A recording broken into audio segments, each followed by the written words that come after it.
안녕하세요. 박민수 원장입니다. 항상 구독해 주시고 좋아요를 눌러 주셔서 진심으로 감사드립니다. 오늘은 이제 소화불량에 대해서 말씀을 드리려고 하는데요. 이 소화불량 증세가 심하면 호르몬 노화를 앞당기면서 노화 현상이 생깁니다. 과연 소화효소가 뭐길래 노화를 앞당기고, 그리고 나중에 알다 보면 굉장히 본인의 정세 중에서 많은 것들을 이렇게 일으키고 있으실 것 같은데요. 우리 구독자분들 주의해서 살펴보시기 바랍니다. 자, 소화 기능이 떨어지게 되면, 인슐린 기능이 떨어지면 어떻게 됩니까? 당뇨가 생기죠. 소화 기능이 떨어지게 되면 소화기계 질병이 생기겠습니다. 위염, 위식도 질환, 그 다음에 위궤양, 장염, 이런 증상이 생기는데, 더 큰 문제는 우리 소화기계 가장 중요한 역할이 뭐죠? 영양분을 흡수하고 분해하고 그러면서 배설을 하는 작용. 영양분의 흡수가 제대로 안 되니까 우리 신체 활동, 생체 활동을 유지하는데 필수적인 어떤 부분들이 떨어지게 됩니다. 또 더불어 우리 소화 기능이 연결이 되어 있거든요. 상부 소화가 안 되면 하부 소화가 안 되고, 하부 소화가 안 되면 상부 소화가 안 됩니다.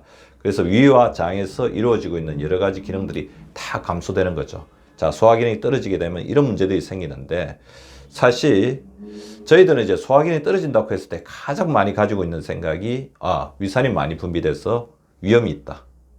그러니까 위식도 역류가 생기고, 이런 증상을 가지고 생각하시는 경우가 많은데, 의외로 이제 이 소화불량 증상의 핵심적인 두 가지 이유는 소화 운동이 잘 안 되면서 여러 가지 문제가 생기는 것도 있는데, 그러니까 위가 잘 안 움직인다는 거죠. 근데 더 중요한 증상 두 가지가 부족할 때가 많습니다. 첫 번째, 위산이 부족한 경우가 의외로 있어요. 근데 위산이 부족한데 위염으로 생각하고 위염약 계속해서 드시는 분도 있습니다. 그렇게 되면 위산이 더 분비가 안 되겠죠. 그래서 음식물이 제대로 소화가 안 되는 거예요. 위산의 역할은 음식물을 소화 분해하고 살균하는 작용까지인데, 그런 것도 더 안 된다는 거죠. 더불어서 소화효소가 굉장히 부족하신 분들이 많습니다. 오늘 제가 말씀드리려고 하는 소화효소가 굉장히 부족해지는 이유는 한국인들의 여러 가지 어떤 생활 환경에서 오는 것 같아요. 스트레스가 굉장히 많다. 스트레스가 많으면 소화효소가 부족해집니다. 두 번째, 빨리빨리 식사를 합니다. 그러니까 식사를 굉장히 빨리빨리 하다 보면 소화효소가 분비될 시간이 없습니다. 그럼 체력이 떨어집니다. 체력이 강해야지 소화효소 잘 분비되는데, 체력이 떨어지다 보니까 체력을 보충하는데 효소들이 다 사용해 버리고 그런 문제들이 있습니다. 그리고 우리 한국인의 음식 자체가 소화효소를 떨어뜨리는 음식들이 있습니다. 다음에 이제 소화효소가 부족해지는 원인에 대해서 조금 더 구체적으로 살펴보도록 할 것 같은데요. 이 소화효소가 부족해지면서 소화운동이 잘 안 되면 어떻게 되냐면, 우리 효소계는 이렇게 총합이 있거든요. 소화효소가 부족해지니까 우리 몸을 대사시키는 데 작용하는 대사효소가 소화효소의 일을 대신 도와주러 오게 되죠. 그럼 대사효소가 또 부족해지죠. 그럼 대사효소가 부족해진 부분을 또 호르몬이 채우게 됩니다. 그럼 호르몬 본연의 기능이 떨어지겠죠. 호르몬이 떨어지면서 노화가 촉진됩니다. 따라서 소화가 안 된다는 것, 그래서 소화효소가 많이 사용된다는 것, 대사효소, 호르몬의 부족까지 연쇄적인 작용을 일으키고 호르몬의 부족으로 인한 노화 현상, 각종 질병들을 일으킬 수가 있다는 것이 소화효소의 부족 현상 중에 핵심적인 문제점이라고 할 수 있을 것 같습니다. 따라서 소화효소가 부족해지지 않도록 잘 관리하는 게 굉장히 중요할 것 같은데요. 그러면 소화효소가 부족해지지 않으려면 자기가 현재 소화효소가 부족한지 안 부족한지를 알 수 있는 증상들에 대해서 잘 알고 계셔야 될 것 같습니다. 첫 번째, 소화효소가 부족할 때 속쓰림 증상이 있습니다. 소화효소가 부족한 게 아니고 속쓰림 증상은 위산이 많이 분비되는 거 아니냐?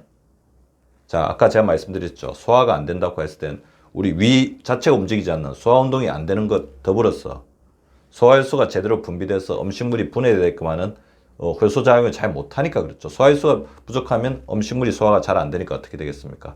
위산이 더 많이 나온다는 거죠. 위산이 더 많이 나와서 그것을 이제 보상하려고 합니다.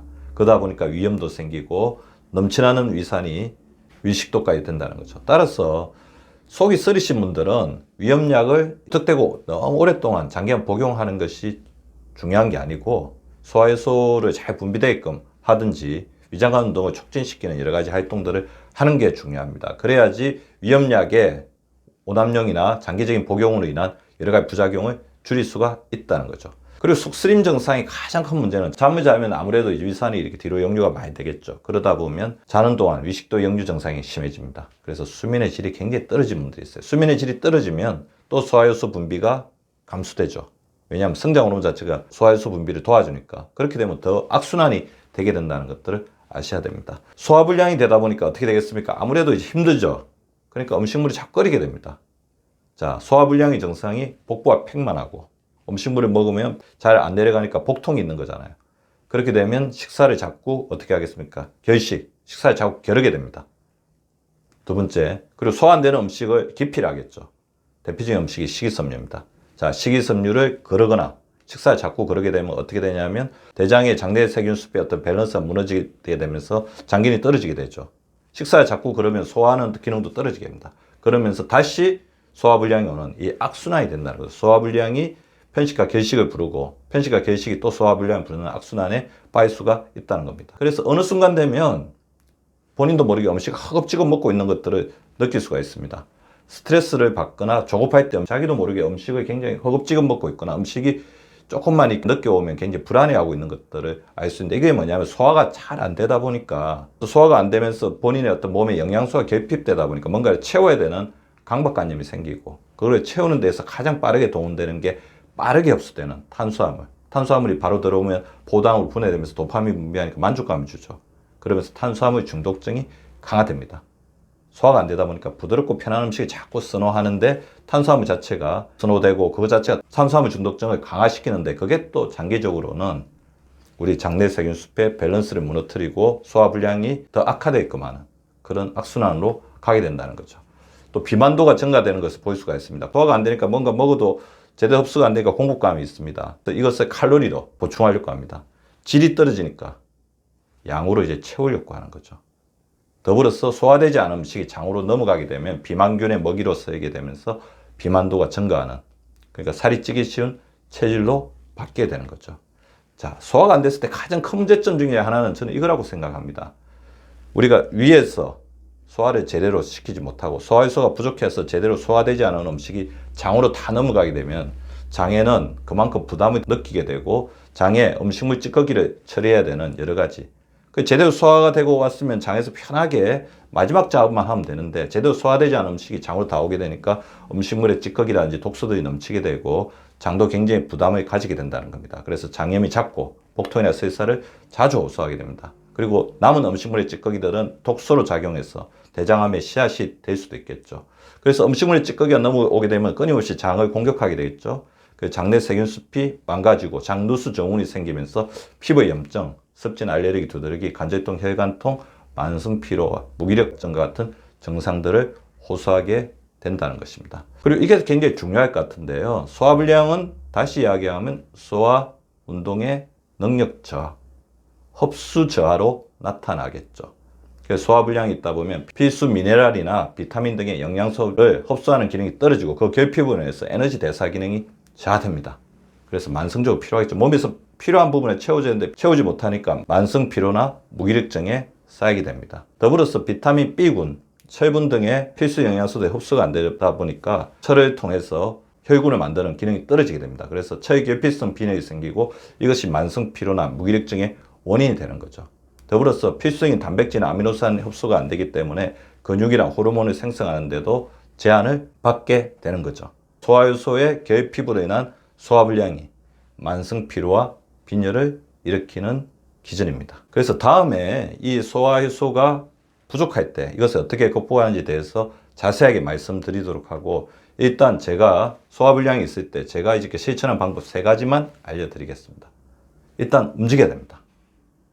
장이 움직이려면, 위가 움직이려면 몸이 움직여야 되거든요. 대부분 제가 소화불량 증상이 심할 때가 보면 딱 2가지입니다. 스트레스가 굉장히 심하거나 활동량이 적을 때였습니다. 그래서 저는 소화불량 증세가 있다고 하면 나가서 걷습니다. 그리고 진료 시간에서 홈트, 제자리 뛰기라든지 그 다음에 스쿼팅을 한다든지, 그래서 자꾸 몸을 움직이려고 노력합니다. 두 번째, 위를 도와주는, 위의 소화효소를 도와주는 가장 큰 우군은 장의 유익균입니다. 그래서 유산균이나 프리바이오틱스가 풍부한 음식이나 제품이 있으면 그것을 섭취해서 그것을 도와주려고 했고, 그때 물을 한 컵 더 같이 드셔주시면 도움이 되겠죠. 더불어서 이제 스트레스가 너무 많아도 위산이 분비되지 않는 경우가 있거든요. 이거는 이제 주치의와 상의가 필요해요. 오히려 위산이 가다되고 있는 상태에서 위산이 분비되게끔 하면 더욱더 위와 장에 무리를 주겠죠. 그래서 이건 잘 파악해야 되는데, 본인이 위산 저하증이라고 생각한다면 크게 자극적이지 않은 음식, 그래서 사과 같은 경우가 산이 있는 음식이니까 위산이 자연스럽게 분비하는 작용을 하거든요. 사과라든지 뭐 요새는 사과 사이다 식초 같은 경우도 이렇게 시중에 나와 있는데 그런 제품들을 희석시켜서 가볍게 이렇게 드셔보시는데 저 같은 경우에는 사과를 한쪽 먹어보면 위산이 분비되면서 소화운동이 풀리는 것을 느낄 수가 있습니다. 위가 움직여야 몸이 움직이고 소화효소가 위를 도와주는 역할을 합니다. 소화효소가 풍부한 생활습관을 가지도록 해주시기 바랍니다. 구독과 좋아요는 박미수 박사 TV를 지속시키는 생명력입니다. 많이 구독해 주시고 좋아요를 눌러 주시기 바랍니다. 항상 감사드립니다.